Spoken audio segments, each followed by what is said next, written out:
Hello అండి అందరికీ. ఈరోజు మంచి రుచికరమైన కరివేపాకు పొడి చేసుకుందాము. ముందుగా కళాయి పెట్టుకొని గ్యాస్ సిమ్‌లోనే పెట్టేసి కరివేపాకు బాగా వేపుకొని ఒక ప్లేట్‌లోకి తీసుకోవాలి. అదే కళాయిలో కొద్దిగా నూనె వేసుకొని మినపప్పు, పచ్చిశనగపప్పు, కొద్దిగా మెంతులు, ధనియాలు, జీలకర్ర వేసి ఒక 2 నిమిషాలు వేపుకోవాలి. ఇవి సగం వేగిన తర్వాత ఎండుమిరపకాయలు వేసుకోవాలి. మనకి ఎండుమిరపకాయలు ఆ వేడికే బాగా వేగిపోతాయి. ఇంకా ఎక్కువ వేపితే మాడిపోతాయి. కొంచెం స్మెల్ మారిపోతది. అందుకనేసి ఇలా వేపుకోవాలి. గ్యాస్ సిమ్‌లోనే పెట్టేసి ఇది చల్లగా అయిన తర్వాత చిన్న మిక్సీ జార్‌లో ఇవి వేసుకొని 4 వెల్లుల్లి రెబ్బలు, కొద్దిగా చింతపండు వేసి ఒకసారి తిప్పుకున్నాక కరివేపాకు కూడా వేసేసి మిక్సీ పట్టుకోవాలి.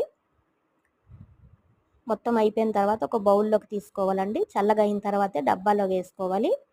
ఇది ఇడ్లీలోకి, దోశలోకి, వేడివేడి అన్నంలోకి కూడా చాలా బాగుంటుంది. వేడివేడి అన్నంలో కొద్దిగా నెయ్యి గాని, నూనె గాని వేసుకొని తింటే చాలా మంచిది. జుట్టు కూడా రాలదు. Thank you.